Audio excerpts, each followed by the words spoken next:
પૂજા અર્ચન અથવા તો કીર્તન કરવામાં આવતું હોય તો એ સમયની જે અંતરની આવાજ છે ભગવાન સુધી આપણે પહોંચાડી શકીએ છીએ.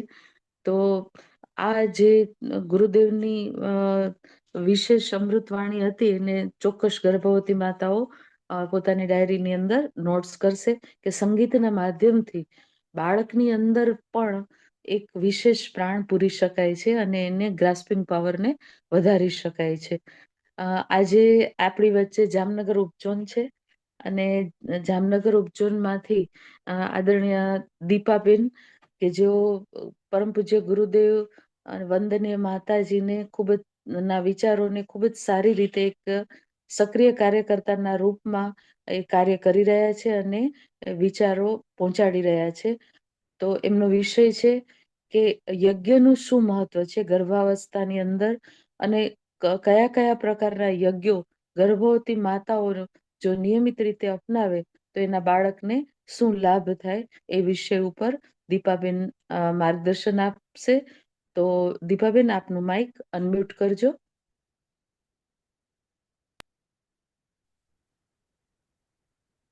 જય ગુરુદેવ.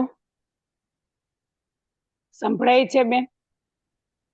હા, આવે છે. ઓકે, અવાજ આવે છે ને મારો? હા, આવે છે. તો સ્ક્રીન ઉપર જરાક ઓલી મેં જે પીપીટી યજ્ઞની મૂકી છે ને પછી શેર કરજો ને, અત્યારની તો પણ થોડીક વાર પછી યજ્ઞવાળી. હા, એ રાખી દે છે તૃપ્તિબેન. Okay, thank you. પરમ પૂજ્ય ગુરુદેવ પરમ વંદનીય માતાજીનું સંરક્ષણ અને માં ગાયત્રી, વિશ્વ માતા, વેદ માતા, દેવ માતા, જગત જનની એનું સાનિધ્ય, ઓનલાઈન જોડાયેલા સક્રિય કાર્યકર્તા આપણા વરિષ્ઠ ભાઈ બહેનો અને ગર્ભવતી માતાઓ બધાને મારા કોટી કોટી નમન વંદન પ્રણામ. માં ગાયત્રીના ચરણોમાં નમન વંદન કરી પ્રાર્થના કરીએ કે હે માં, હે જગત જનની, અમને સન્માર્ગે જવાની તમે પ્રેરણા આપો, અમને સદબુદ્ધિ આપો. એક ગાયત્રી મંત્ર આપણે સાથે સાથે બધા બોલીશું. કમરથી સીધા બેસી જાશું, આંખો બંધ કરી માં ગાયત્રીનું ધ્યાન ધરતા ધરતા એક ગાયત્રી મંત્ર. ઓમ ભૂર્ભુવઃ સ્વાહા તત્સવિતુર્વરેણ્યં ભર્ગો દેવસ્ય ધીમહિ ધિયો યો નઃ પ્રચોદયાત્.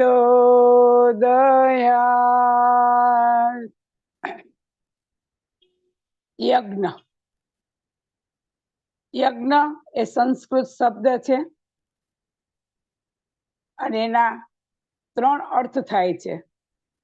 પરમ પૂજ્ય ગુરુદેવે જે યજ્ઞ આપણા ઋષિ મુનિઓ દિવસો અને મહિના સુધી કરતા હતા, સ્વર્ગની સુકા ધરતી ઉપર સ્વર્ગ હતું ત્યારે, અને દરેક મનુષ્ય દેવ સમાન હતો.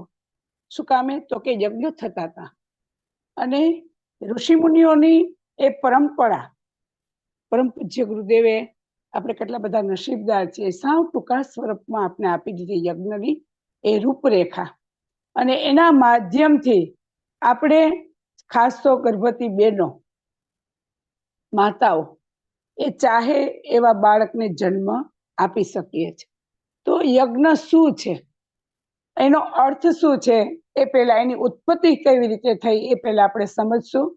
ગર્ભવતી માતાઓને ખાસ વિનંતી કે જે કંઈ પણ અહીંથી હું બોલું છું એના ગર્ભમાં રહેલા શિશુ સુધી ખાસ પહોંચાડે અને પ્રાર્થના કરે કે એ જે તત્વ છે એ તમારા ગર્ભસ્થ શિશુ સુધી પહોંચી રહ્યું છે. તો યજ્ઞના 3 અર્થ થાય છે યજ્ઞ શબ્દના. પેલું તો દેવ પૂજા, બીજું છે દાન અને ત્રીજું છે સંગતિકરણ. દેવ પૂજા એટલે શું? આપણે યજ્ઞ કરીએ ત્યારે દેવોની પૂજા કરીએ છીએ, દેવ સ્થાપન કરીએ છીએ. એના માધ્યમથી તમારા ગર્ભમાં રહેલા બાળક સુધી શું પહોંચાડવાનું છે? તો કે જે દેવ પૂજા તમે કરો છો એ દેવોનું દેવત્વ તમારા બાળક સુધી આવે.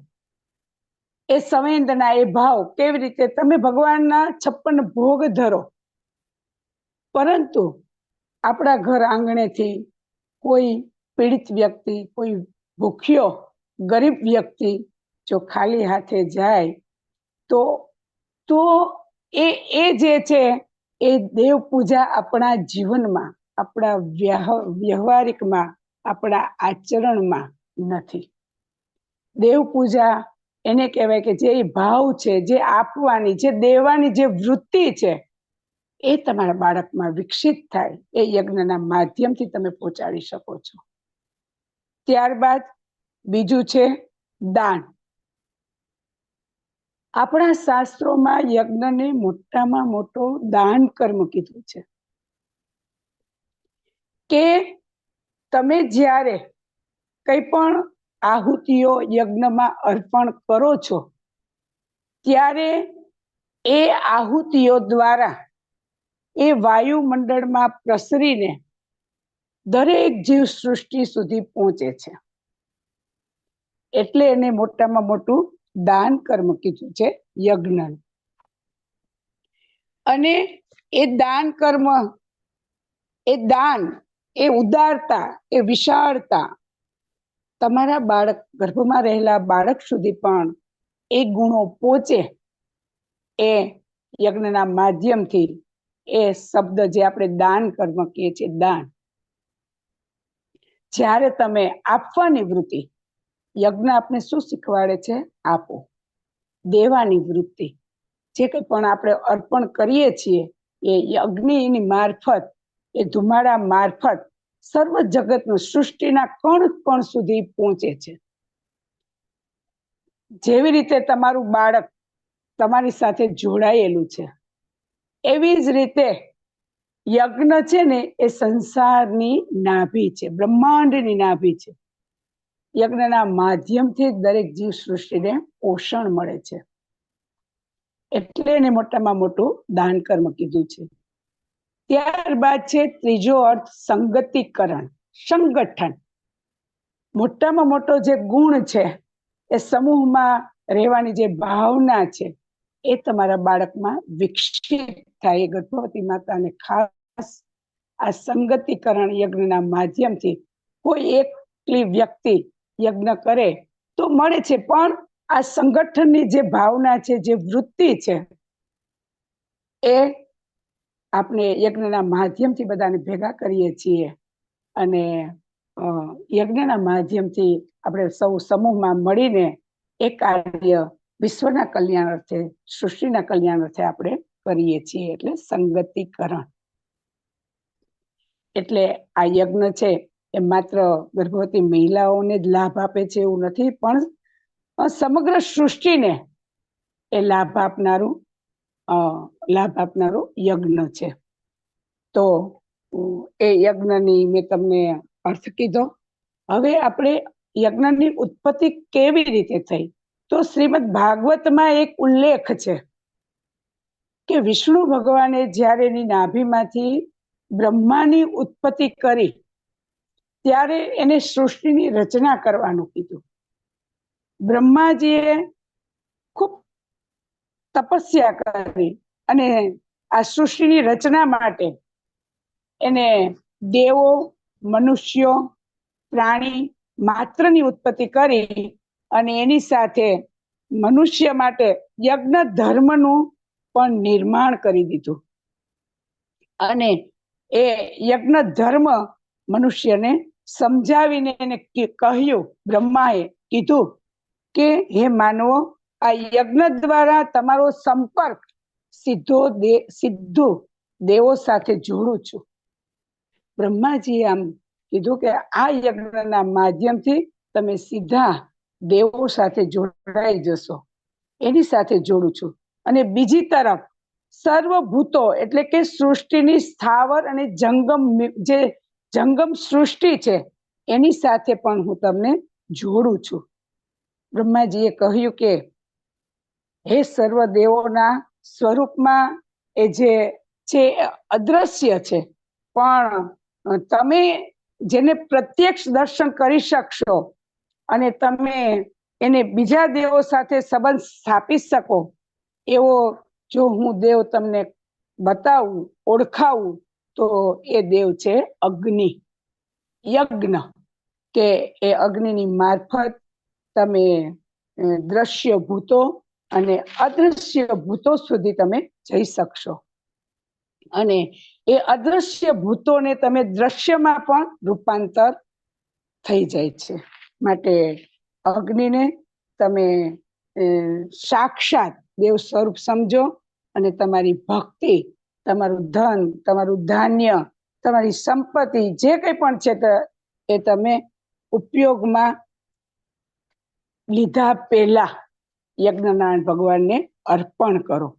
બ્રહ્માજીએ આવી રીતે મનુષ્યોને જ્યારે સૃષ્ટિની રચના કરી ત્યારે આ રીતે આપણા યજ્ઞની ઉત્પત્તિ થઈ છે. બ્રહ્માજીએ એમ પણ કીધું છે કે બ્રહ્માજીએ ત્યારે અલગ અલગ યજ્ઞ વિશે એને સમજાવ્યું હતું કે ઘણા યજ્ઞો સંતાન પ્રાપ્તિ માટે થાય છે, ઘણા યજ્ઞો આપણે ગૃહ શાંતિ માટે થાય છે, મેઘ વર્ષા માટે પણ થાય છે.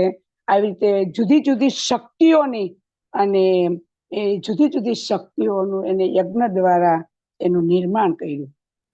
આ બ્રહ્માની જે સર્જન શક્તિ છે, વિષ્ણુની જે પાલન શક્તિ છે, રુદ્રની જે સંહાર શક્તિ છે અને ઇન્દ્રની જે વર્ષા શક્તિ છે, આ સૂર્યની જે તપન શક્તિ છે, વાયુની જે સંહાર શક્તિ છે અને અગ્નિની જે દાહ શક્તિ છે, અન્નની જે પોષણ શક્તિ છે અને અન્ય દેવોની જે અન્ય શક્તિઓ છે, આ બ્રહ્મા એના આધારે જ આ બ્રહ્માંડનું નિરંતર નિયમિત રીતે એનું સંચાલન થાય છે અને એ જ સર્વ શક્તિઓના નિયમન એ મહાશક્તિઓના આધારે જ ચાલી રહ્યું છે અને એ છે આદ્ય શક્તિ. એ આદ્ય શક્તિના આધારે યજ્ઞના ધર્મનો સમાવેશ થઈ જાય છે. તો યજ્ઞ એ દરેક જગ્યાએ થવા જોઈએ. દરેક ગર્ભવતી માતાએ પણ યજ્ઞ કરવો જોઈએ અને એના બાળક સુધી યજ્ઞના માધ્યમથી એ ચાહે એવા સંતાનને સુસંસ્કારી, બળવાન, હોશિયાર, સદગુણ, સંસ્કારી બાળકને જન્મ આપી શકે છે. તો દરેક જીવ સૃષ્ટિની સુખ શાંતિ માટે, સમૃદ્ધિ માટે પણ આ સૃષ્ટિનું યજ્ઞ પરંપરા જે છે એ વૈદિક પરંપરાની ખાસ જરૂર છે. અત્યારે ઘણા લોકો કહેતા હોય કે યજ્ઞની શું જરૂર છે, આટલો બધો ખોટો ખર્ચો કરવાની શું જરૂર છે. પણ આપણે જોઈએ તો જે આપણે યજ્ઞની અંદર હોમીએ છીએ એનું અનેક ગણું કરીને આપણે ભગવાન પરત આપે છે. એટલે યજ્ઞ પદ્ધતિ એનાથી બલિષ્ઠ બને. આ દરેક યજ્ઞની પદ્ધતિ છે એ બધા બલિષ્ઠ બને છે અને યજ્ઞને ટકાવવા માટે ઋષિમુનિઓએ જે પોતાના લોહીનું પાણી કર્યું છે અને હાડકાનું ખાતર કરી આપણા સુધી આ યજ્ઞનું માધ્યમ આપણા સુધી પહોંચાડી દીધું. એ પરંપરાને આપણે જાળવવી ખૂબ જરૂરી છે. હવે શું કામ યજ્ઞ આપણે કરીએ છીએ? એની પ્રાપ્તિ માટે, એની સમૃદ્ધિ માટે. કેવી રીતે આપણે એનું સુખ મળે છે, કેવી રીતે આપણે દરેક જીવ સુધી પહોંચાડીએ છીએ એનું એક હું તમને કહું તો દાખલા તરીકે આપણે જ્યારે યજ્ઞમાં ઘી હોમીએ છીએ ત્યારે એ ઘી અગ્નિમાં જ્યારે ધુમાડા મારફત ચારે બાજુ ફેલાય છે ત્યારે કોણ કોણ સુધી એની સુગંધ પ્રસરે છે.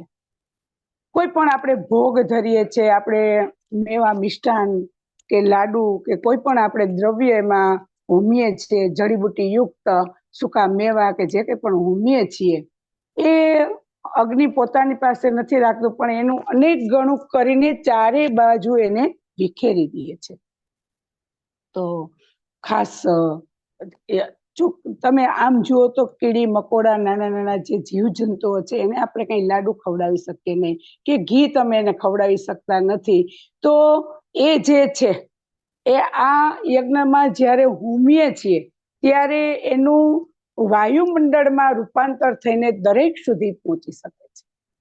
એક તો એ ભાવ તમારા ગર્ભમાં રહેલા બાળકને આવે છે કે જ્યારે આપણે દાખલા તરીકે કોઈ પણ પ્રસંગ હોય તો તમે તમારા જે શુભ ચિંતકોને બોલાવો છો તમારે ઘરે, અને કદાચ આપણે કોઈ સાથે વેરભાવ હોય, કોઈ સાથે આપણે અણબનાવ હોય તો એને આપણે બોલાવતા નથી. પણ જ્યારે યજ્ઞ કરો છો ત્યારે તો એ તમારા પારકા પોતાના મિત્ર શત્રુ બધા સુધી પહોંચે છે. એટલે એ જે ભાવ છે એ તમારા બાળક સુધી પહોંચે છે.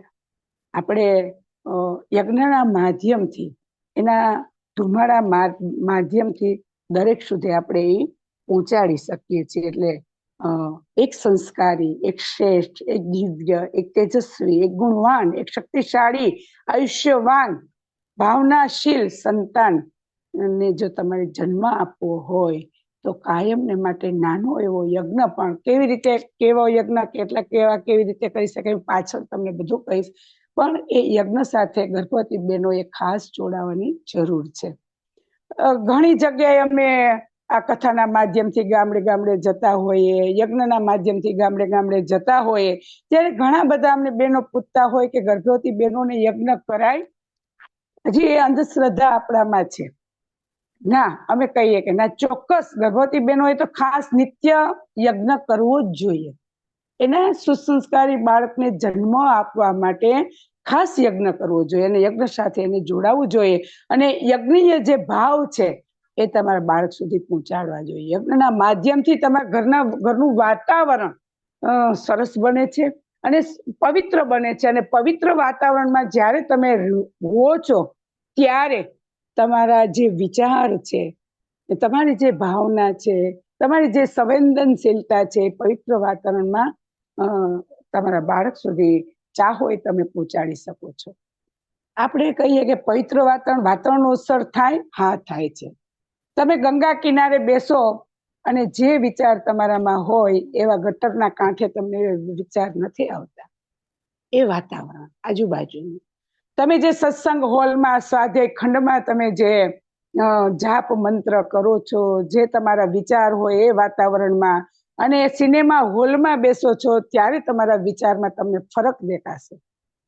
સિનેમા હોલમાં બેઠા હો અને તમે ગાયત્રી મંત્ર જાપ જપતા હો અથવા તો તમારા ઈષ્ટદેવના મંત્ર જાપ જપતા હો ત્યારે તમારો ભાવ, અને સ્વાધ્યાય ખંડમાં જ્યારે તમે બેઠા હો અને ત્યારે મંત્ર જાપ કરતા હો એ ભાવ, એ વાતાવરણ બંને અલગ છે. એટલે ખાસ ગર્ભવતી બહેનોને અમે જ્યારે ગર્ભ સંસ્કાર કરીએ છીએ ત્યારે ખાસ એને કહીએ, એને આપણે દિનચર્યા એટલે તો આપેલી છે કે એના જે ભાવ છે એ સતત એના બાળક સાથે સારી રીતે જોડાયેલા રહીએ. ક્યારે ગર્ભવતી માતા દુઃખી ના થાય, ક્યારે ક્રોધી ના થાય, ક્યારે અસંતોષ એનામાં ના આવે. એ માટે આપણા કેટલું સરસ મજાનું આપણી ગાયત્રી દીદી, આપણે શાંતિકુંજ હરિદ્વારથી પરમ પૂજ્ય ગુરુદેવ વંદનીય માતાજીના કેટલું બધું આપણે આપી દીધું છે કે તમે ચાહો એવા બાળકને તમે જન્મ આપી શકો છો. ત્યારબાદ એ બેનો જ્યારે પૂછતા હોય કે અમે બેસી શકીએ ત્યારે હું ખાસ અમારે જામનગર શક્તિપીઠમાં, અમારા જામનગરના બેનો કદાચ ઓનલાઈન જોડાયેલા હશે તો એને બધાને પણ ખબર છે, એક દિશા નામની દીકરી જે છે એને ગર્ભ સંસ્કાર ગાયત્રી શક્તિપીઠમાં કરાવ્યા હતા. અને એને જ્યારે ત્યાંથી સમજાવવામાં આવ્યું કે યજ્ઞના માધ્યમથી તમે સુસંસ્કારી બાળકને જન્મ આપી શકો છો, ચાહો એવા બાળકને જન્મ આપી શકો છો, ત્યારે એ દિશાએ એક પણ દિવસ રોજ જામનગર ગાયત્રી શક્તિપીઠમાં રોજ યજ્ઞ થાય છે સવારે 6:20. એક દિવસ એ દીકરીએ યજ્ઞમાં ના આવી હોય એવું બન્યું નથી. પોતાનું પાણી સાથે બહારની કોઈ વસ્તુ નહીં, જે આપણે દિનચર્યા આપી, જે અહીંયા 24 તારીખે આપણે જે શિબિર હોય એમાં જે સમજાવવામાં આવતું હતું એને ફોલો કરતી હતી. અને જ્યારે એને ડિલિવરી આવી, જ્યારે છેલ્લો દિવસ હતો ત્યારે પણ એ સવારે યજ્ઞમાં આવી હતી. અત્યારે એનું બાળક તમે જો કદાચ દર્શનાબેને એ વિડીયો શાંતિકુંજ પણ મોકલા હશે, એનું નામ એને મંત્ર રાખ્યું છે, એના દીકરાનું નામ. એટલે આપણે જે કોઈ અંધશ્રદ્ધામાં છે કે પ્રેગ્નેન્ટ બહેનોએ યજ્ઞ ના કરવું જોઈએ, તો ક્યારેય માનવાનું નહીં, એ ખોટી વાત છે. દરેક પ્રેગ્નેન્ટ બહેનોએ ખાસ યજ્ઞ કરવો જોઈએ. આ વિષમ પરિસ્થિતિમાં આપણે જ્યારે આ સંતાનની ખાસ જે આ પરિસ્થિતિ છે અત્યારે, એને જો તમારે એક મહાન એક ઉચ્ચ આત્માને જન્મ આપવો હોય, એક દિવ્ય આત્માને જન્મ આપવો હોય, તો તમારે એની સાથે ખાસ જોડાવું પડશે. અને એ દેવી પ્રભાવ માટે એના એ બાળકમાં ખાસ તમારે યજ્ઞ સાથે જોડાઈને એ ભાવ એના સાથે એના સુધી પહોંચાડી અને તમે એને સંસ્કારી બનાવી શકો છો. તો આ યજ્ઞ દ્વારા તમે ચાહો એ પ્રાપ્ત કરી શકો છો. આ જે ગર્ભમાં રહેલ બાળક છે એમાં દેવત્વ વિકસિત તમે કરી શકો છો. એ ઉષ્મા, જે યજ્ઞની જે ઉષ્મા છે એ તમારા સંતાનને ખાસ જરૂર છે. તો એ ઉષ્મા પણ તમે એ અંતઃકરણમાં દેવી ભાવ એનામાં પડે, એ ભાવ માટે તમે, જે આપણને ખબર છે કે પ્રાચીન કાળમાં પણ એવા મોટા મોટા યજ્ઞો થતા હતા, અને જ્યાં યજ્ઞ થયા છે પ્રાચીન કાળમાં મોટા, અહીંયા બધે તીર્થો બન્યા છે. અને આપણા શાસ્ત્રોમાં પણ લખ્યું છે કે જે ભૂમિ ઉપર, જે ઘરમાં નિત્ય યજ્ઞ થાય છે ને, એ ઘર એક તીર્થ સમાન બને છે. આપણા શાસ્ત્રોમાં લખ્યું છે. અને યજ્ઞને તો દેવોનો આત્મા કીધું છે. આપણે બ્રાહ્મણ સતપથમાં લખ્યું છે કે કોઈ પણ શુભ કાર્ય કરો એ પહેલા તમે યજ્ઞ કરી લ્યો, એટલે કે યજ્ઞને એક શુભ કર્મ કીધું છે, એક મોટામાં મોટો. અને દેવોનો આત્મા, દેવોનો ખોરાક કીધો છે યજ્ઞને. તો એ ભાવ જગાડવા માટે પણ બહેનોએ ખાસ, ગર્ભવતી બહેનો યજ્ઞ સાથે જોડાવવું પડે, કે જેથી એની જે વિચાર છે, ગર્ભવતી બહેનોના જે મનોભૂમિ છે એ ઉચ્ચ બને અને એ એના બાળક સુધી એ પહોંચાડી શકે. અને અત્યારે જે આ વાતાવરણ છે, કુબુદ્ધિ, કુવિચાર, દુર્ગુણ, દુષ્કર્મ, આ વિકૃત મનોભૂમિ, એ જે સુધારવાની જરૂર છે, એના માટે યજ્ઞની ખાસ જરૂર છે, કે જેના દ્વારા આજુબાજુનું વાતાવરણ, આજુબાજુના લોકોની મનોભૂમિ, એના પણ એની અસર થાય છે. તો યજ્ઞને પાપ નાશક પણ આપણે કહીએ છીએ, કે જે કંઈ પણ પાપ કર્મ છે યજ્ઞના માધ્યમથી, યજ્ઞના પ્રભાવથી એ નષ્ટ થાય છે અને સ્વર્ગીય આનંદની પ્રાપ્તિ થાય છે. આપણે બધા અનુભવીએ છીએ, આપણે બધા સક્રિય કાર્યકર્તાઓ છે, આપણે રોજ આપણા ઘરમાં યજ્ઞ કરીએ છીએ અને આપણે બધાને એની અનુભૂતિ છે. તો ખાસ ગર્ભવતી બહેનોને આ તો આપણે સમજાવવાનું છે, એટલે કઈ કે યજ્ઞ શું કામે, એના માટે આ ચર્ચા ચાલે છે. તો યજ્ઞ જ્યાં થતા હોય ત્યાં ભાગ પણ એને લેવો જરૂરી છે. અને યજ્ઞ જ્યાં થાય, જ્યારે યજ્ઞ સાથે જોડાવ છો, ત્યારે પરમ પૂજ્ય ગુરુદેવે ખાસ કીધું છે કે તમારો સીધો સંપર્ક આ યજ્ઞના માધ્યમથી તમારા આત્મા ઉપર જે કંઈ પણ કુવિચારો છે, જે કંઈ પણ મેલ છે, જે કંઈ પણ વિકાર છે, એ દૂર થાય છે અને ઈશ્વરીય પ્રકાશ એમાં જાગૃત થાય છે. અને આત્માનું આપણે પરમાત્મા સુધી મિલન પણ થાય, સરળ રીતે થાય છે. તો આપણે જોઈએ છે કે બે લોખંડના ટુકડાને જોડવા માટે કેમ વેલ્ડિંગની જરૂર પડે છે, ત્યારે બે લોખંડના ટુકડા જોડાય છે. એવી જ રીતે આત્માને પરમાત્મા સુધી જોડાવું હોય તો એક યજ્ઞની જરૂર, એક યજ્ઞ માધ્યમ છે, દેવો સુધી પહોંચવાનું એક પુલ છે, એક સેતુ છે. એટલે ખાસ યજ્ઞનું આ મહત્વ છે.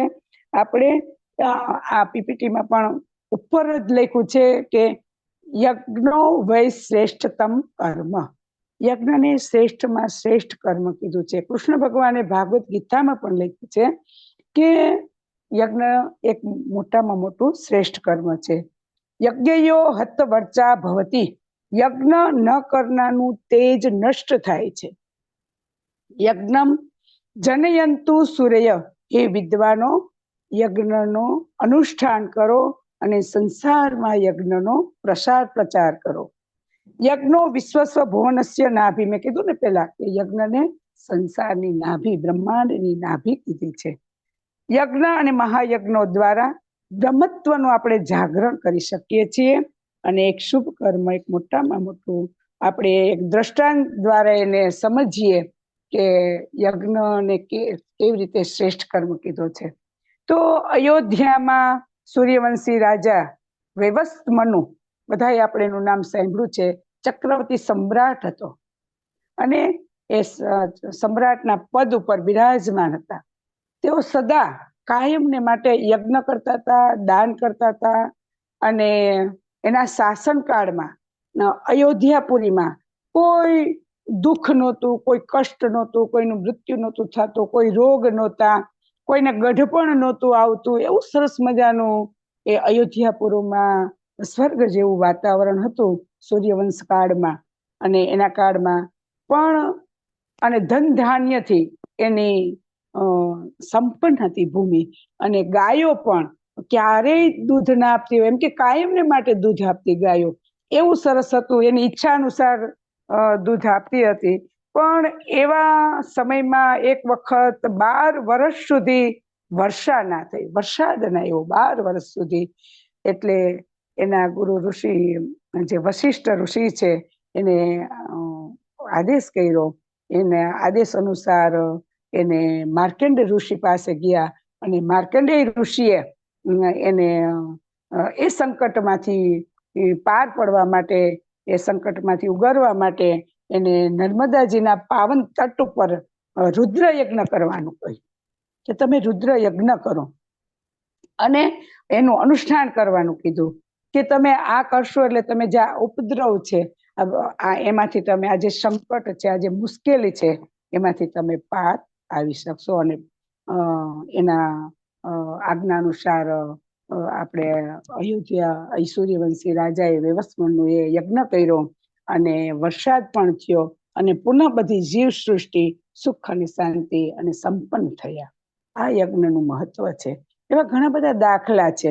એક ચક્રવર્તી બ્રહ્મદત્તનો પણ આપણે એક દ્રષ્ટાંત છે, એનું પણ સૂર્યવંશમાં જ, કે તેઓએ પણ નર્મદા અને વાગુ નદીના કિનારે જ્યાં બેનું સંગમ છે એ શ્રેષ્ઠ યજ્ઞ કર્યો છે ત્યાં એને. અને જ્યારે એને યજ્ઞ કર્યો ત્યારે સ્વયં યજ્ઞ ભગવાન અને સ્વયં મહાદેવ, ગણપતિ, વિષ્ણુ, ઇન્દ્ર બધા યજ્ઞનો ભાગ લેવા સાક્ષાત એનો યજ્ઞ ભાગ ગ્રહણ કરવા માટે આવ્યા હતા. એ પણ એક બ્રહ્મદત્તનો દાખલો છે કે યજ્ઞથી શું ફળ મળે. એને જ્યારે આ બ્રહ્મદત્તે આ યજ્ઞ કર્યો ત્યારે પોતાને પણ તૃપ્તિ મળી હતી, પોતાને પણ શાંતિ થઈ. અને જ્યાં આજુબાજુ પ્રેતાત્માઓ હતા એ પ્રેતાત્માઓ પણ મુક્ત થઈ ગયા અને બ્રહ્મલોકમાં ગયા યજ્ઞના માધ્યમથી, યજ્ઞના પ્રભાવથી. અને જે આ નર્મદા નદી અને વાગુ નદી છે તે એક સંગમ તીર્થ બની ગયું, એક પવિત્ર સ્થળ બની ગયું. આપણે બધાને ખબર છે આ યજ્ઞનો પ્રભાવ છે. એટલે વેદ ભગવાનની પ્રતિજ્ઞા છે કે યજ્ઞ કરશે એનો ક્યારેય હું ઋણી એને બનવા નહીં દઉં, એને ઋણી નહીં રહેવા દઉં. જે યજ્ઞથી જોડાશે, વેદ ભગવાન કહે છે કે એને હું ક્યારેય ઋણી નહીં રહેવા દઉં.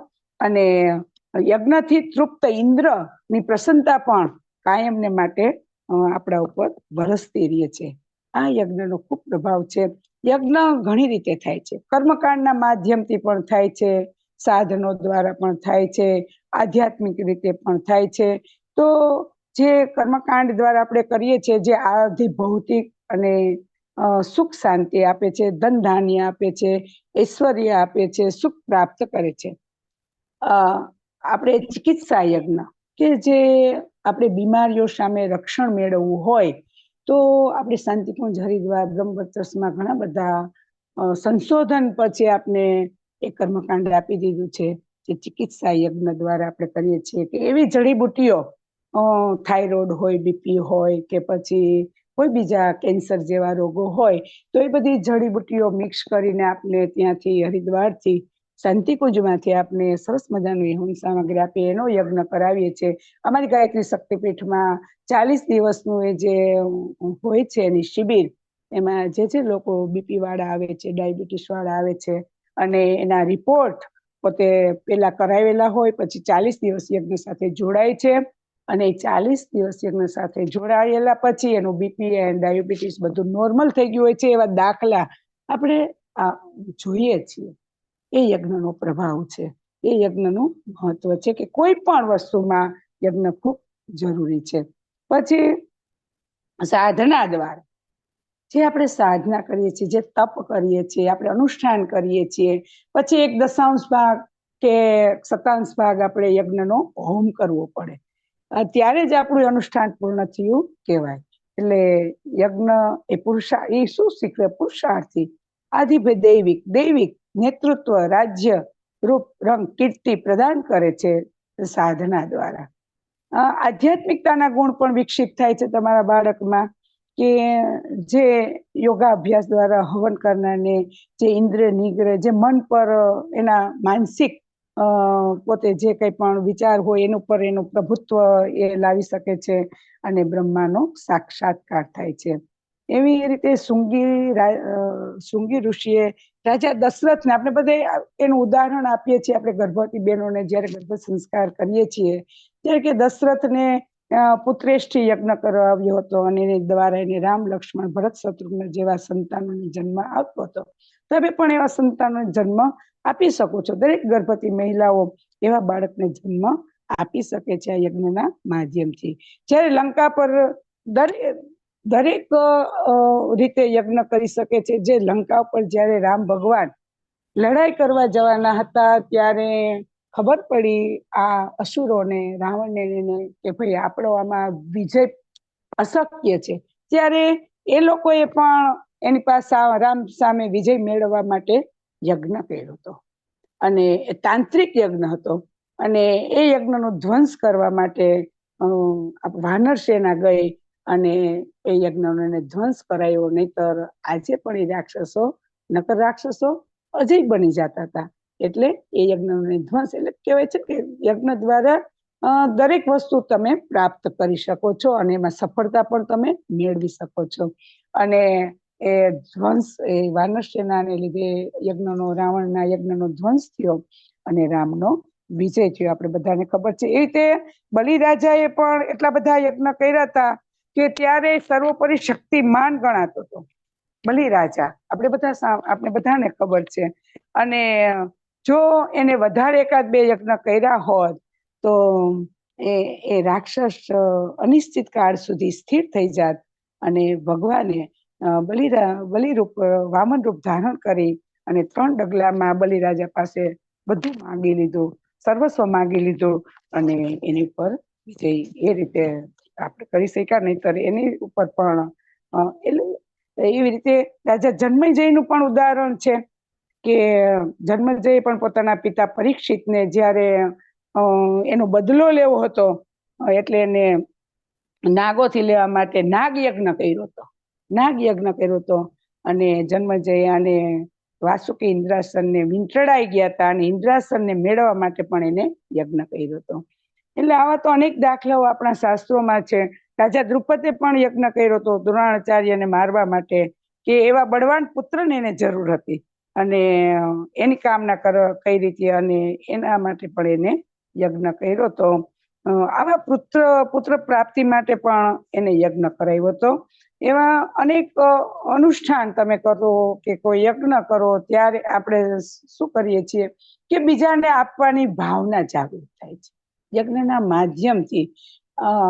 કે જે યજ્ઞ થતો હોય છે ત્યારે તમે જુઓ છો કે અગ્નિના સંપર્કમાં જે કંઈ પણ આવે છે, અગ્નિના સંપર્કમાં એ પોતાના જેવું બનાવી દે છે. જે કંઈ પણ તમે હોમો છો એને પોતાના જેવું બનાવી દે છે. એટલે કે પરિસ્થિતિને અનુકૂળ રહેતા તમારું બાળક શીખે. કે પરિસ્થિતિને કોઈ પણ મોટો તમારું બાળક થાય, કોઈ પણ પરિસ્થિતિ આવે તો ક્યારેય પીછેહટ ના કરે, એમાં એ પોતાનો રસ્તો મેળવી લે. એટલે એ ખાસ એ અગ્નિ આપને શીખવાડે છે. ત્યારબાદ અગ્નિની જ્યોત હંમેશા ઉપર ઉઠે છે. ગમે એટલા કાશ તમે નાખો તો નીચે તરફ નથી જાતી, ઉધર્વગામી છે અગ્નિ, હંમેશા ઉપર ઉઠે છે. એટલે ગમે એવો સંકટ હોય, ગમે એવી મુશ્કેલીઓ હોય તો પણ એ પોતાનો રસ્તો, તમારું બાળક છે ગર્ભમાં રહેલું, એ પોતાનો રસ્તો પોતાની રીતે બનાવી લે. એ અગ્નિ પાસેથી એ ગુણ તમારે તમારા બાળક સુધી પહોંચાડવાનું છે. એટલે યજ્ઞના માધ્યમથી તમે ચાહો એ કરી શકો છો. એ ઉષ્માને, એ ગરમીને, એ પ્રકાશને તમારા ગર્ભમાં બાળક સુધી એ ગુણ વિકસિત થાય, એના માટે એ પુરુષાર્થી બને, એ આગળ વધતો રહીએ. અને છેલ્લે જે કંઈ પણ આપણે અગ્નિમાં હોમ કરી, જે કંઈ પણ વસ્તુ હોમીએ છીએ, એ ભસ્મ બની જાય છે. એક મોટી ભસ્મ બને છે. એટલે એ શું શીખે છે કે જીવનનો ક્ષણે ક્ષણનો ઉપયોગ, એક પણ ક્ષણ આપણે એવી ન જવી જોઈએ કે સમયને બરબાદ કર્યો. જે ગુરુદેવ અત્યારે એ જ કહે છે કે મહાકાલનો સમય 26મી સાલ સુધીનો જે સમય છે કે મારા વિચારને, આપણે આજે વિડીયો જે બેને બતાવ્યો એમાં પણ કે મારા વિચારોને તમે જન સુધી પહોંચાડો. અત્યારે બેસવાનો સમય નથી, ક્ષણ ક્ષણનો ઉપયોગ કરો. ક્યારે આપણી મુઠ્ઠી એક ભસ્મ આપણે બની જશું એની કંઈ કોઈને ખબર નથી. એક ક્ષણનો પણ તમે એને બરબાદ ના કરો અને એનો ઉપયોગ કરી તમે જે પરોપકારના કાર્યો છે એ તમે એની સાથે, જે પ્રવૃત્તિઓ છે એની સાથે જોડાઓ. હવે ત્યાં ઘણા પ્રકારના આપણે યજ્ઞ કરીએ છીએ. એમાં અશ્વમેધ યજ્ઞ પણ છે, જે આપણે રામચંદ્ર ભગવાને કર્યો હતો વાતાવરણની સુધી માટે, જે કૃષ્ણ ભગવાને રાજસૂય યજ્ઞ કર્યો તેમ અશ્વમેધ, અશ્વ એટલે ઘોડા અને મેધ એટલે બુદ્ધિ. ચારે બાજુ ઘોડાની તીવ્ર ગતિથી ચારે બાજુ સદ બુદ્ધિની વિકસિત થાય, એ અશ્વમેઘ યજ્ઞનું જે કહેવાય ને આપણે એ છે કે ચારે બાજુ એ તીવ્રતા, એ ગતિ બધામાં બધી બાજુ ફેલાઈ જાય યજ્ઞના માધ્યમથી. એટલે અશ્વમેધ યજ્ઞ આપણે જે રામ ભગવાને યજ્ઞ કર્યો હતો એ પરંપરા પછી લુપ્ત થઈ ગઈને આપણા શ્રી રામ શર્મા આચાર્ય, આપણા ગુરુદેવે પછી અશ્વમેઘ યજ્ઞની શૃંખલા આગળ ચલાવી. અત્યારે આ પરિસ્થિતિમાં ઠેર ઠેર યજ્ઞ કરવાની જરૂર છે કે જ્યારે આપણે, એટલે તો આજની ગાયત્રી દીદી શું કહે છે કે આજની માતાઓ સૂઈ ગઈ છે કેમાં? ટીવી અને મોબાઈલમાં. ખાસ એને જગાડવાની જરૂર છે. એટલે ગર્ભ સંસ્કાર, આવું ઘડીએ સંસ્કારવાન પેઢી, આપણે માતાની પાઠશાળા આપણે જે ચલાવીએ છીએ, પણ એમાં કેટલા ગર્ભવતી બહેનો જોડાય છે? હું તો જોઉં છું, કોઈ ગર્ભવતી બહેનો તો ઓછા હોય, આપણે બધા કાર્યકર્તાઓ હોય અને આપણા દ્વારા એના સુધી આપણે સંદેશો પહોંચાડીએ છીએ. ખાસ તો આપણે જરૂર છે ગર્ભવતી માતાઓને આમાં જોડવાની, કે આજે કમસે કમ 1.5 કલાક 1 કલાક જે આપણું સેશન ચાલે છે એ સેશનમાં ત્યાં સુધી તો એના વિચાર સરસ રહે, આની સાથે જોડાયેલા હશે ત્યાં સુધી તો એ લોકોમાં કોઈ ગલત વિચાર નહીં આવે. સારું વાંચન આપણે જે એને આપણે સમજાવીએ છીએ. કેટલું બધું અમારા ગાયત્રી શક્તિપીઠમાં તો દર રવિવારે ગર્ભ સંસ્કાર થાય છે. 24 તારીખે આપણે આ શિબિર ચાલે છે. કેટલું બધું પ્રવચન દ્વારા એને સમજાવવામાં આવે છે કે ક્ષણ મેં કીધું ને, દિશા એને જે રીતે અમે કીધું એ રીતે ક્યાંય બહારની વસ્તુ પણ ખાતી નહોતી અને પોતાનું પાણી, પોતાનો ડબ્બો ખાવાનું સાથે રાખી અને એને એક દિવ્ય સંતાનને જન્મ આપી દીધો છે. આપણે ઘણા બધા તમારા લોકોને પણ ત્યાં આજુબાજુના એવા દાખલા હશે. આ અશ્વમેઘ યજ્ઞની શું જરૂર? તો કે જે પરિસ્થિતિ, વિષમ પરિસ્થિતિ છે એમાં જ્યારે તમે યજ્ઞ કરો છો ને ત્યારે ઋણ આયનોની સંખ્યા વધી જાય છે, એની ખાસ જરૂર છે. ઘી જ્યારે હોમાય છે ત્યારે ઓઝોન, જે ગાયનું ઘીથી આપણે હવન કરીએ છીએ, ત્યારે ઓઝોન જે આપણું પડ છે એ મજબૂત બને છે. એની ખાસ જરૂર, કે નકર સીધા સૂર્યના કિરણો છે એ આપણી ઉપર જ્યારે પડે છે ને ત્યારે આપણે દઝાડે છે, આપણી ચામડી પણ દાજી જાય. એટલે ખાસ ઘીથી, પછી આપણે તલથી પણ, જાયફળ, તલ, એવા બધું ઘણું બધું, લવિંગ, એ બધું જ્યારે જાયફળ હોમીએ છીએ ત્યારે એના તેલના માધ્યમથી કહેવાય છે કે 10 કરોડ સેન્ટીમીટરનું જે વ્યાસ છે એના વાતાવરણને શુદ્ધ કરે છે જાયફળ. એટલે અને તલથી ઓક્સિજન વધે છે, એવા અને ઘણા ઘણા જુદા જુદા કાષ્ટોથી આપણે જ્યારે યજ્ઞ કરીએ છીએ ત્યારે કાષ્ટો અલગ અલગ લાકડા જે આપણે ઉપયોગ કરીએ છીએ એના વિશે પણ આપણે થોડુંક સમજી લઈએ. તે જ્યારે નંદ બાબા અને યશોદાને ગ્રહ શાંતિ માટે યજ્ઞ કર્યો હતો, ભાગવતમાં ઉલ્લેખ છે. અને ત્યારે અલગ અલગ પ્રકારના સમિધો દ્વારા એને એ યજ્ઞ કર્યો હતો. અને એમાં ક્યાં ક્યાં કાષ્ટ હતા? તો કે આંકડો, ખાખરો, ખેર, ખીજડો, અખેડો, પીપળો, દર્ભ, દુવા, સમી, એવા બધા જુદા જુદા સમિધો હતા. અને એનો હોમ કર્યો. આપણે એમ થાય કે એ બધાની શું જરૂર, સાદા કાંઈ પણ ના, એના એક એક કાષ્ટની જુદી જુદી એની ઓલી છે પાવર શક્તિ. તો આંકડો શું કહે તો કે જે સૂર્યનો પ્રકાશ છે એને ગ્રહણ કરે છે, આંકડો છે. અને એ આંકડાનું જ્યારે એની આપણે કાષ્ટ સળગાવીએ છીએ ત્યારે માખી, મચ્છર, માકડ એ બધું દૂર થાય છે, જીવજંતુઓ જે છે એ દૂર થાય છે. સૂર્યના પ્રકાશને સીધો ગ્રહણ કરે છે, આંકડો છે. પછી ખાખરો તો કે ચંદ્રના પ્રકાશને સીધો ગ્રહણ કરે છે. આપણા શરીરમાં 7 પ્રકાશ છે, જાની વાલી પીનારા. એ 7 જે રંગો છે, એ રંગો જે 7 છે એ રંગોને આપણે મજબૂત કરવા માટે સૂર્યને જો શક્તિને ગ્રહણ કરવી હોય તો આંકડો, ખાખરો તો કે ચંદ્રનો પ્રકાશ આપણા સુધી પહોંચે છે, સીધો પડે છે. ખેર વૃક્ષ તો કે લાલ પ્રકાશ, જે ગ્રહ છે આપણું લાલ મંગળ ગ્રહ ને શાંત રાખે છે અને એની શાંતિ માટે. અઘેડો તો કે લીલો પ્રકાશ, જે બુદ્ધ ગ્રહ છે એને શાંત રાખે છે. ત્યારબાદ પીપળો તો કે પીળો પ્રકાશ ને પકડે છે, પીળા પ્રકાશ ને પીપળો પકડે છે. ગ્રહ, જે આપણો ગ્રહ છે એ પીળા કલરનો છે, પીપળાનું વૃક્ષ લાંબા ગાળે તમે જોજો પીળું થઈ જશે. અને ઉમરો તો કે સફેદ, જે સફેદ પ્રકાશ છે એને પકડે. જે શુક્રનો ગ્રહ છે એને શાંત કરે છે, શુક્રના ગ્રહને. અઘેડો તો કે વીછી, આપણે કઈ વીછી કોઈ જનાવર કરડ્યું હોય ત્યારે અઘેડાના પાંદ હોય એ બંને હાથમાં તમે ચોરી લ્યો એટલે તરત જ વીછીનું જે દુઃખ, જે પીડા છે એ ઓછી થાય છે. એટલે એના આવી રીતે તમારું બાળક જો ભણવામાં નબળું હોય તો એને વડલા કે પીપળા નીચે વાંચવા બેસાડો એટલે સૂર્યનો સીધો પ્રકાશ એના ઉપર પડે છે, પીપળા ઉપર, ત્યારે તમારું બાળક જે ભણવામાં ખૂબ તીવ્ર બને છે. તો આ કાસ્ટનો આપણે આ કાસ્ટની વાત કરી કે કાસ્ટનો અલગ. એવી રીતે કોઈ પણ મનોકામના પૂર્ણ કરવા માટે કહે છે કે આંબાના વૃક્ષનો હોમ કરો, હવન કરો, જે કંઈ પણ તમારી ઈચ્છા છે, મનોકામના છે એ પૂર્ણ થાય છે એનાથી. અને યજ્ઞ જે છે એના વિશેષ લાભ પણ ઘણા બધા એના વિશેષ લાભો છે. જેમ ખેતરમાં આપણે બી વાવીએ છીએ, અનેક ગણી ફસલ આપે છે આપને, એમ યજ્ઞમાં પણ તમે જે કંઈ પણ હોમો છો ને અનેક ગણું આપને પાછું આપે છે, અનેક ગણું કરીને પરત લોટાવે છે.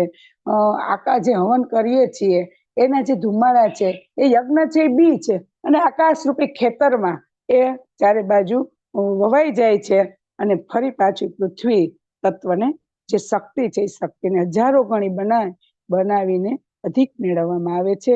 એ આ જે રીતે ખેતીની ફસલ હજારો ગણી કરીને આપને મળે છે, એવી જ રીતે યજ્ઞનો પણ હજારો ગણો લાભ આપણામાં આપને પ્રાપ્ત થાય છે.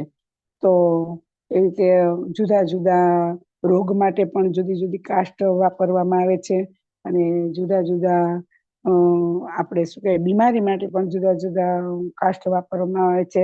કહેવાય છે કે જેને સંતાન થતા ના હોય એને પીપળાના વૃક્ષના લાકડાથી જો હવન કરે તો એને સંતાન પ્રાપ્ત થાય છે. આપણા શરીરમાં કોઈ લોહીની બીમારી હોય, કોઈ લોહીને લગતા લોહી પ્રોબ્લેમ હોય, બ્લડ પ્રોબ્લેમ હોય, સ્કિન પ્રોબ્લેમ હોય, કોઈ લોહી બગાડ હોય, તો હજારથી પણ વધારે જો તમે સમિધિની ઉમેદ્યો ખેરના લાકડાની, તો એ તમારું લોહીનું શુદ્ધિકરણ થઈ જાય છે, પરિભ્રમણમાં જે કંઈ પણ ખામી હોય દૂર થાય છે. પછી આપણે માતાઓને ખાસ અત્યારે એના ફરિયાદ હોય કે અમારું બાળક માનતું નથી, અમારું બાળક તોફાન છે, તો એને ખાખરાના ઝાડ નીચે બેસાડો અને ચંદ્રનો પ્રકાશ સીધો એની ઉપર પડશે એટલે એનું બાળક છે એ શાંત થશે. એટલે શ્વાસને લગતી કોઈ બીમારી હોય તો મધવાળી જે દર્ભ છે, જે દુર્વા છે, મધવાળી કરીને આપણે અગ્નિમાં હોમ કરીએ તો એ શ્વાસની બીમારી પણ દૂર થાય છે. એ કોઈને શુક્રની કમી હોય તો ઉમરાના વૃક્ષ નીચે બેસીને ગાયત્રી મંત્ર જાપ કરી એને યજ્ઞને હોમ કરે તો એ પ્રોબ્લેમ પણ એને દૂર થાય છે. આવી રીતે અનેક જે રંગના જે પ્રકાશ છે, અનેક જુદા જુદા વૃક્ષની સમિધા હોમવાથી એ આપને પૂરપાડ છે. મેં કીધું તલ હોમી એટલે 70% ઓઝોન વાયુ છોડે છે, એ તલ છે. એટલે આપણે તલનો હોમ કરીએ છીએ. અને ઓઝોનને મેં કીધું ને આગળ કે ઓઝોનને એનું ફળ છે ને મજબૂત કરે છે. તો પછી જે આપણે યજ્ઞને જ્યારે યજ્ઞ આપણે ઓછા લુપ્ત થતા ગયા એમ પ્રકૃતિ નારાજ થઈ ગઈ. પ્રકૃતિ ઉપર એની સીધી અસર થઈ. અત્યારે તમે જુઓ તો જ્યાં વરસાદ પડે છે ત્યાં અઢળક પડે છે, જ્યાં નથી ત્યાં સાવ નથી. એ પરિસ્થિતિ આપણે થઈ ગઈ અત્યારે. જેને આપણે કહીએ કે પ્રકૃતિ નારાજ થાય ત્યારે સીધી અસર વરસાદ ઉપર પડે. અને એ યજ્ઞની જે પરંપરા છે જો એ બંધ થશે તો વરસાદ, જ્યાં અમુક જગ્યાએ આપણે જોઈએ છીએ કે વાદળું ફાટ્યું, ખૂબ વરસાદ થયો, અમુક જગ્યાએ કાંઈ નથી, તો એ આ પ્રકૃતિની નારાજગી બતાવે છે. એટલે આપણા ઋષિમુનિએ સૂક્ષ્મ જીવો સુધી પહોંચાડવા માટે આ યજ્ઞની પરંપરા આપણે સરસ રીતે આપી દીધી છે. જ્યારે મેં કીધું ને કે આપણે બધું વસ્તુ જીવજંતુ સુધી પહોંચાડી નથી શકતા. જ્યારે યજ્ઞમાં હોમીએ છીએ ત્યારે જીવજંતુ સુધી, નાનામાં નાના કણ સુધી, કીટાણુઓ સુધી પહોંચી જાય છે અને વાતાવરણને એ શુદ્ધ કરે છે.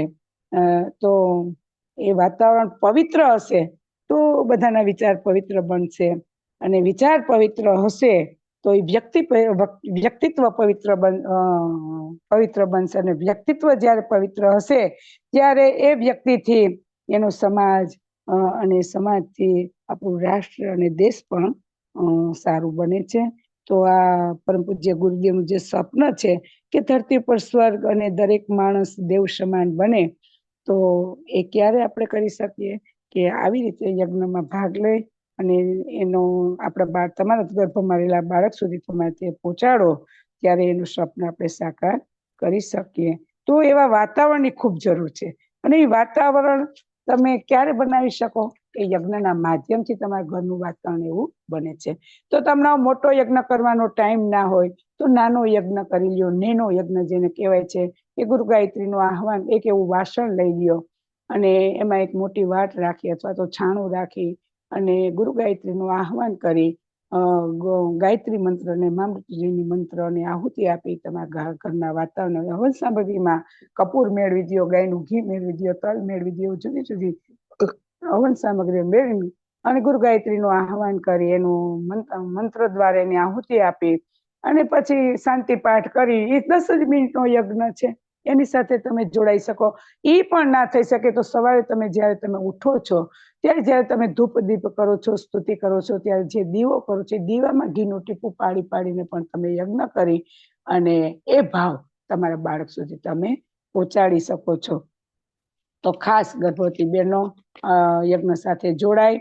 અને એક બીજો યજ્ઞ આપણે કુંડ યજ્ઞનું મેં તમને સમજાયું. હવે બલિ વૈશ્વ યજ્ઞ, એના વિશે આપણે થોડુંક સમજીએ કે પરમ પૂજ્ય ગુરુદેવે બલિ વૈશ્વ કર્મકાંડ આપને સાવ નાનું એવું આપી દીધું કે આ યજ્ઞ સાથે દીપ યજ્ઞ પણ તમે કરી શકો છો, કે ના તો 5 દીવડા પેટાવી તમે એ દીવડાના માધ્યમથી માનસિક આહુતિ ભગવાનને અર્પણ કરી અને તમારા ઘરના વાતાવરણને પણ તમે યજ્ઞીય બનાવી શકો છો.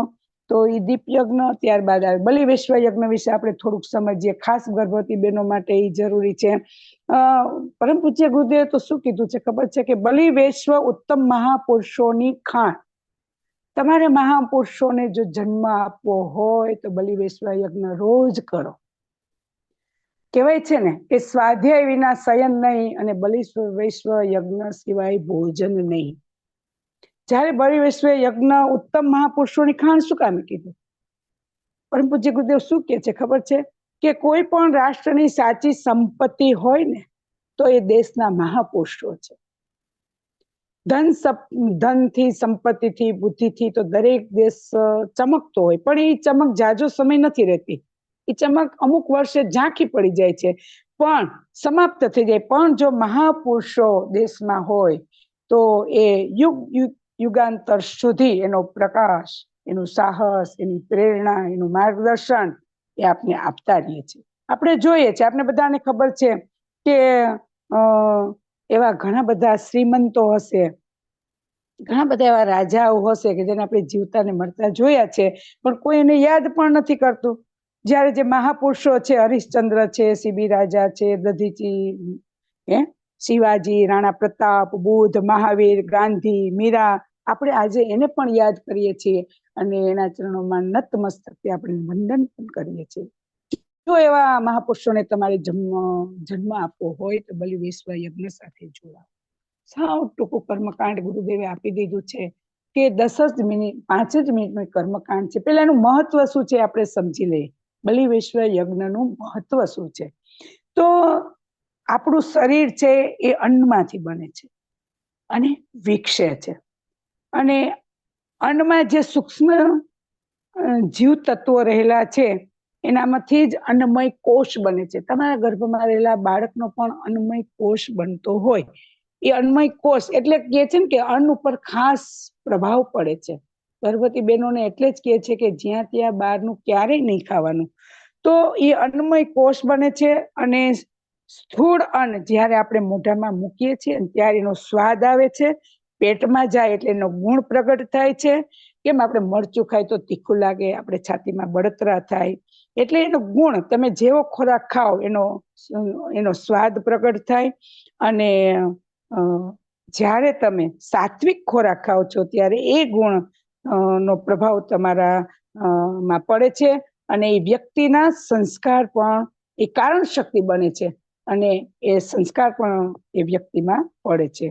તો જ્યારે અનિતિથી કમાયેલું ધન હોય અને એ પાપની કમાણી હોય એને ઈ જો તમે એના દ્વારા લઈ આવેલું ભોજન હોય તો એ તમે જમો છો ત્યારે કુસંસ્કાર પેદા થાય છે.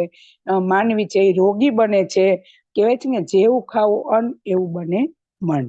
એટલે ખાસ અન્ન જ્યારે ખાઈએ છીએ ત્યારે કેવું ખાય છે, કોનું ખાય છે, ક્યાં ખાય છે એ ખાસ જોવું પડે. આત્માની પ્રગતિનું કોઈ મુખ્ય સાધન હોય ને તો એ મન છે. એ અન્નની અસર સીધી મન ઉપર પડે છે.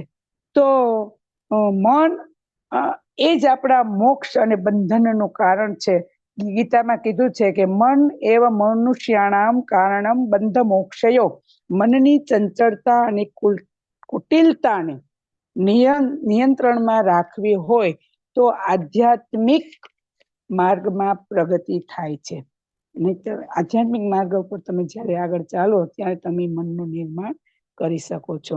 કહેવાય છે ને આહાર શુદ્ધો સત્વ શુદ્ધિ, સત્વ શુદ્ધો ધ્રુવા સ્મૃતિ. જેવો આહાર જેવું અન્ન એવો ઓડકાર.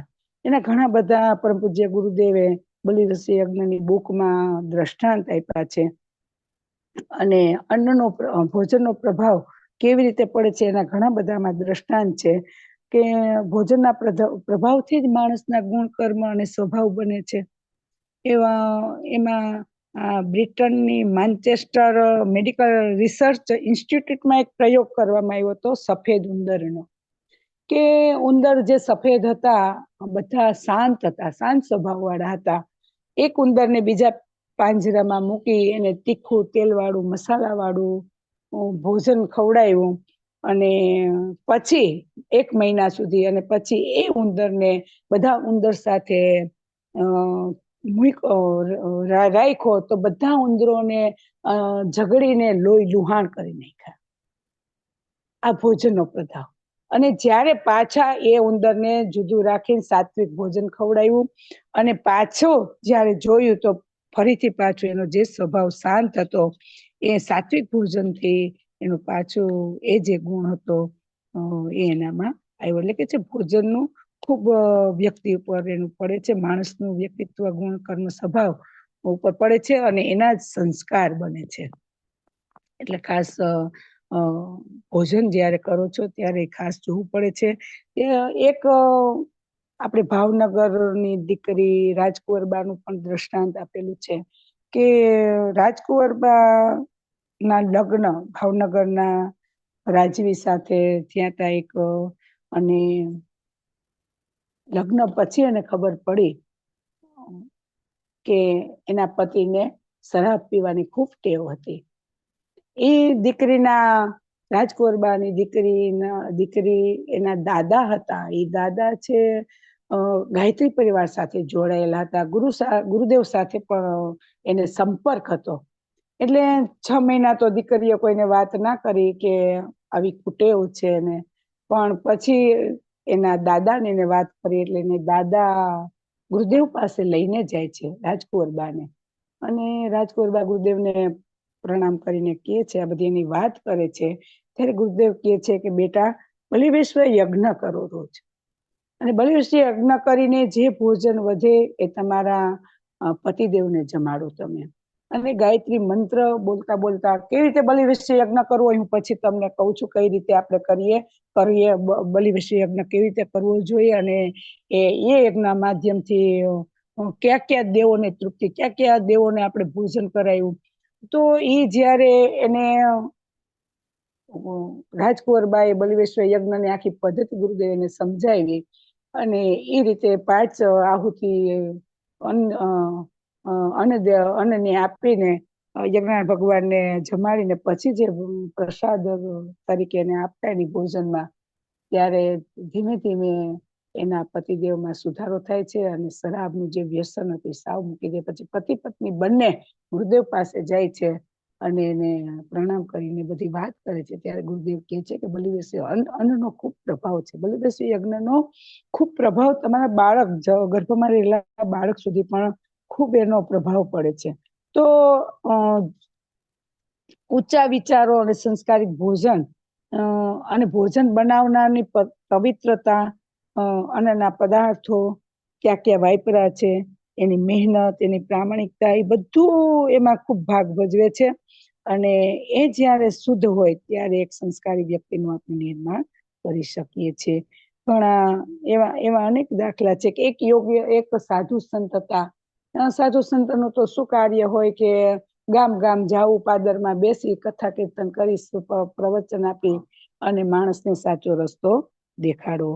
એ તો એની કુટીરમાં રહેતા હતા, પણ રોજ એક વખત એક નગર શેઠ આવ્યા અને એને જમવાનું આમંત્રણ આપ્યું કે તમારી ઘરે જમવા આવો. સાધુ સંતો તો ક્યાંય જમે નહીં, છતાં બહુ આગ્રહ કર્યો એટલે એની ઘરે જમવા જાય છે, નગર શેઠની ઘરે. અને જમવા જાય છે ત્યારે જમીને પછી બેઠા હોય છે, ત્યારે ત્યાં ટેબલ ઉપર શેઠાણીનો હાર પડેલો હોય છે. સંતને હાર લઈ લેવાનું મન થાય છે, એટલે સામે શેઠ બેઠા હતા, તો કેવી રીતે હાર લઈ શકે, એટલે શેઠને એને પાણી પીવાના બાને અંદર મોકલે છે, અને પોતે હાર છે પોતાના ખિસ્સામાં નાખી દે છે. પછી રજા લઈ પાણી પીને ઘરે જાય છે. ઘરે આવીને જ્યારે સાત્વિક વાતાવરણમાં આવે છે ત્યારે એને ઉલટી થાય છે, જે ખાધું હોય છે એ બહાર નીકળી જાય છે. એટલે એને પોતાના ખિસ્સામાં વજન લાગે છે, એટલે કહે છે કે અમારા ખિસ્સામાં વજન શેનો છે, જુએ છે તો હાર. ત્યારે હું રાણીનો હાર ચોરીને લઈ આવ્યો. એટલે એ પાછા દોડતા શેઠની ઘરે જાય છે, અને શેઠને કહે છે કે આ ભોજન તમારું કોને બનાવ્યું હતું. એટલે રસોઈયા પાસે લઈ જાય છે, અને રસોઈયાને પૂછે છે કે ભાઈ તમે ક્યાંથી આવો છો, એટલે તમે શું ધંધો કરતા હતા પેલા. એટલે કે છે કે કેવો ધંધો, કે અમે તો જેલમાંથી આવીએ છીએ, અમે ચોર છીએ બધા. હવે ચોરનું બનાવેલું જે ભોજન છે, સંત જેવા સંતની પણ બુદ્ધિ બગડી જાય છે. તો વિચારો આપણે તો કે આપણે ક્યાં છીએ, આપણે તો કેવા, આપણે એમાં ક્યાં છીએ. આપણે ખાસ એટલે ભોજનનું ખાસ ગુરુદેવે કીધું છે કે ભોજન જ્યારે ખાવ છો ત્યારે ખાસ તમે સારા વિચારથી કોને ભોજન બનાવ્યું છે, કઈ જગ્યા છે, ખાસ જુઓ. પછી એને એ રસોઈયાને નગર શેઠ બહાર કાઢે છે કે આવું ભોજન તમે જમશો તો તમારા વિચાર પણ બગડશે. આવી રીતે બલિવેશ્વર યજ્ઞ કરીને જો આપણે કહેવાય, એટલે આપણે બધાને કહીએ કે તમે ભોજન કરવા બેસો એટલે 3 વાર ગાયત્રી મંત્ર બોલીને ખાસ ભોજન કરો, કે જેથી એને ભાવ કરો કે તમારું ભોજન છે એક પ્રસાદ બને, અને ભાવથી તમે એ ભોજન આરોગશો એટલે એક અમૃત બનશે, અને તમારા સ્વાસ્થ્ય માટે પણ એ ખૂબ ગુણકારી બનશે. હવે બલિવેશ્વર યજ્ઞ આપણે કઈ રીતે કરવો, કેવી રીતે કરવો, એનું આપણે થોડુંક સમજી લઈએ. એક નાનો એવો કુંડ હોય છે જે આપણે શાંતિ કુંડ, આપણી ગાયત્રી શક્તિપીઠોમાં પણ મળે છે. એ તાંબાના કુંડને તમે ગેસ, પેલા તો રસોઈ બનાવી લ્યો. રસોઈ બનાવીએ ત્યારે આપણે જેમ ગાયની ને કૂતરાની એક ભાગ કાઢીએ છીએ, રોટલી કાઢીએ, એમ યજ્ઞનાથ ભગવાનની પણ રોટલી કાઢો, અને એમાં ઘી, ખાંડ અથવા તો ઘી અને ગોળ ચોપડીને એનું ચૂરમું બનાવી લ્યો.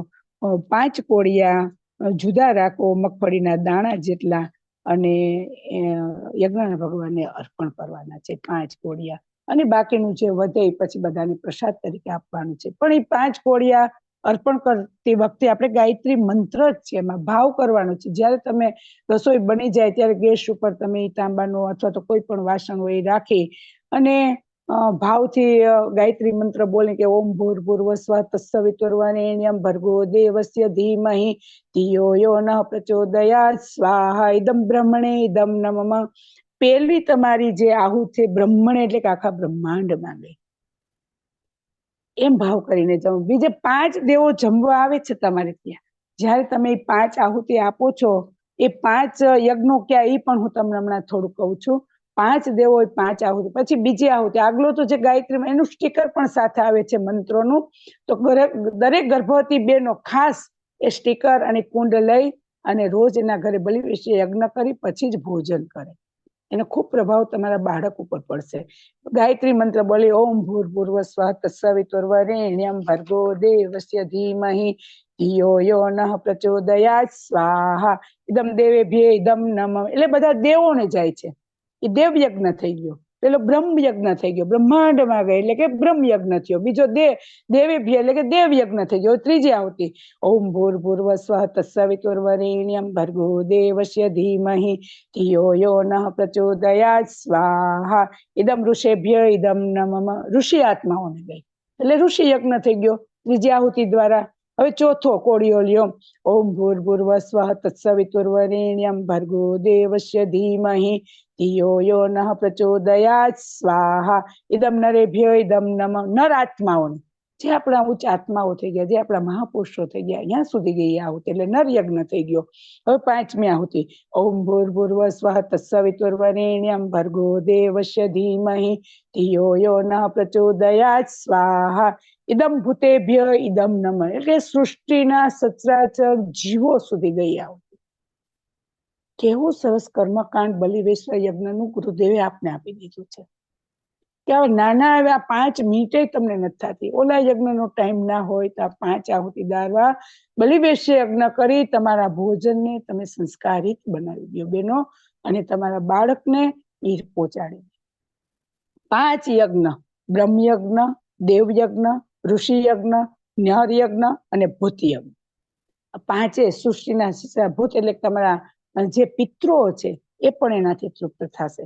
5 આહુતિ આપી દીધી, ગેસ ચાલુ હતો, એ બધું તમારું અગ્નિ યજ્ઞ જેવું સરસ મજાનું પેટી જશે. પછી તો હાથમાં પાણી લઈ ચારે બાજુ આમ ધારાવાળી કહી ઓમ શાંતિ શાંતિ શાંતિ બોલી યજ્ઞ ભગવાન પગે લાગે અને જયારે પેટી જાય એટલે ગેસ બંધ કરી દો. જે ચૂરમું વધ્યું છે એ બધા જમવા બેસે એટલે બધાની થાળીમાં થોડું થોડું આપી દો. ખાસ આમાં લખ્યું છે આ બુકમાં કે આપણે ઘણી વખત રસોઈ થઈ ગઈ હોય, પાછું પીરસતા હોય ને એના ભાવ પણ ખૂબ ભોજન કરનાર ઉપર પડે છે. કેવા ભાવથી તમે પીરસો છો. આપણે ઘણી વખત ભોજન બની ગયું હોય પછી કોઈ કે આપણે જાણ થાય અથવા તો ફોન આવે કે ભાઈ મારે 5 મહેમાન આવે છે, તો આપણા ભાવ તરત જ ફરી જાય. પણ હસતા મુખે જે ભાવથી તમે જમાડો છો ત્યારે એની અસર ખાનાર ઉપર ખૂબ પડે છે. એટલે ખાસ ગુરુદેવે તો કીધું છે કે કોઈ પણ અતિથિ તમારે ત્યાં આવે ત્યારે ખાસ એને પ્રેમ ભાવથી તમે જમાડો. તમારી ઘરેથી જો કોઈ અતિથિ દુઃખી થઈને જાય, ભૂખ્યો જાય, તો તમે ઘડો ઘી યજ્ઞમાં હોમો ને તો પણ એ નકામું છે. ત્યાં સુધી ગુરુદેવ આ બુકમાં લખી છે. નાની એવી બુક છે બલિ વૈશ્વ યજ્ઞની, એમાં તમે જોશો તો ખૂબ એનું મહત્વ લખ્યું છે. એટલે આ 5 યજ્ઞ આ તમારા ઘરમાં થઈ જશે. 5 દેવતાઓને તમે જમાડી લેશો અને તમને એમ થાય કે મારા ઘરમાં અને ખૂબ ગુસ્સો આવે છે અને ક્રોધ આવે છે, તો આ બલિ વૈશ્વ યજ્ઞ કરી ભાવ કરો રસોઈ કે એનું શાંત થાય, એનું મન શાંત થાય, એનું મગજ શાંત થાય, ગુસ્સો ના કરે ને ભાવથી પીરસો. ખાસ તો બાળકોને ગાયત્રી યજ્ઞ ગાયત્રી મંત્ર બોલતા બોલતા તમે જ્યારે પીરસશો ત્યારે એના જે આપણે અત્યારે શું માતાઓ લગભગ મોબાઈલ પકડાવી દે અથવા તો ટીવી પાસે બેસાડી દે, પણ નહીં, એની ખૂબ ખરાબ અસર તમારા બાળક ઉપર પડે છે. સરસ મજાને વાર્તાના માધ્યમથી જમાડો, મંત્રના માધ્યમથી જમાડો, લવકુશની વાર્તા કરો, પ્રહલાદની કરો, ધ્રુવની કરો, એ અન્ન ઉપર પડે છે. તમે જે જમાડો છો એ તમે વાર્તા કરતા હો છો ને, એ પ્રભાવ બધો અન્ન ઉપર પડે છે અને તમારા બાળકમાં પણ એ ગુણ પ્રગટ થાય છે. તો ખાસ જમાડતી વખતે ભાવ કેવા છે એ ખાસ ક્યારેક ક્રોધથી ગુસ્સાથી રસોઈ ના બનાવો. પ્રેમ ભાવથી બનાવો, ગાયત્રી મંત્ર બોલતા બનાવો, તમારા ઈષ્ટદેવને પ્રાર્થના કરતા બોલાવો કે હે પ્રભુ, આ ભોજન જે જમે એના વિચાર પવિત્ર બનાવજે, એનું મન શુદ્ધ કરજે, એને ગુસ્સો એને જે ભાવ કરશો, કોઈ બીમાર હોય તો એ રીતે કે એનું આરોગ્ય સારું રાખજે, એટલે તરત જ એનામાં ધીમે ધીમે તમને એમાં ફરક દેખાશે. તો આ બલિ વૈશ્વ યજ્ઞની આપણે વાત કરી, એની શું અસર થાય છે એની પણ આપણે વાત કરી. હવે મારે એક જે વિડીયો છે એ બતાવવાનો છે બેન, તો એ વિડીયો આપણે જોઈએ કે આ યજ્ઞથી શું એના ચમત્કારિક લાભો છે. આપણે શાંતિકુંજનો જે વિડીયો છે, તો એ વિડીયો આપણે જોશું. હાલો હાલો હાલો. હા, એ વિડીયો તમારી પાસે હોય તો શેર કરો ને તમે. મેં હા કર્યો બેન, તો મારે થઈ જશે એમાં હું મોકલું તો? આ તમને કહો. હા, જો તૃપ્તિબેન. હા, કરો ને જરાક, આપણે જોઈએ, હજી વાર છે આપણે 7 મિનિટની. તો એમાં ડોક્ટર સાહેબ નું બધું ઉદ્બોધન છે ને, તો આપણે બધાને જાણવાનું.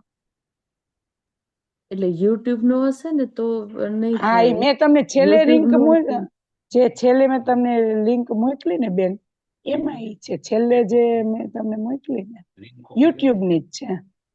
આમાં પેલા આવી હતી, મેં જોયું, ઓલી સ્ક્રીન મૂકી ને એમાં જ છે છેલ્લે. એમાંથી ના ઓન થાય, લિંક તમારે અલગથી મોકલવી પડે, એમાં ખાલી લખેલું છે. ના ના, એ લખેલું છે ને, હું અહીંથી કરું તો થશે બેન મારે, તૃપ્તિબેન?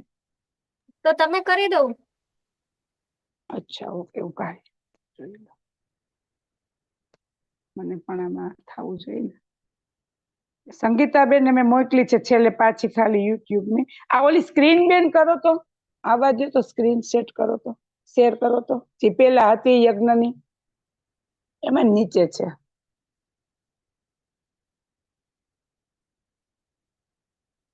તૃપ્તિબેન,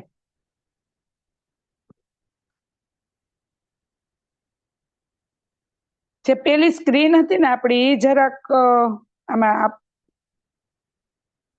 સ્ક્રીન ઉપર ઈ કરો ને રીલે. હા હા, કરું છું.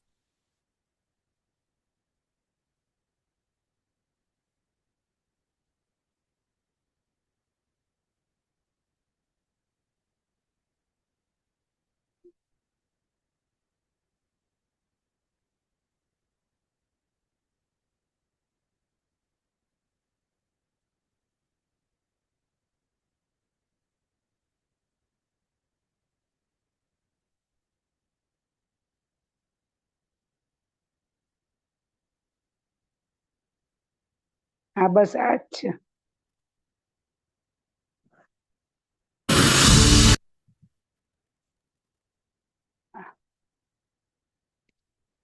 વયું કે પાછું કરું છું. કોઈ વાંધો આપણું વક્તવ્ય છે ને એટલું જ યુટ્યુબમાં આવશે. હવેનું વક્તવ્ય પછી યુટ્યુબમાં બીજી કોઈ લિંક જો શેર કરવામાં આવે છે તો કન્ટેન્ટ બીજું કોઈ મૂકવામાં આવે તો એ બંધ થઈ જાય છે. એટલા માટે હવે હું શેર કરીશ તો આ વસ્તુ એક પછી મિનિટ ઉભા રહ્યો, હું કરું જોઈ.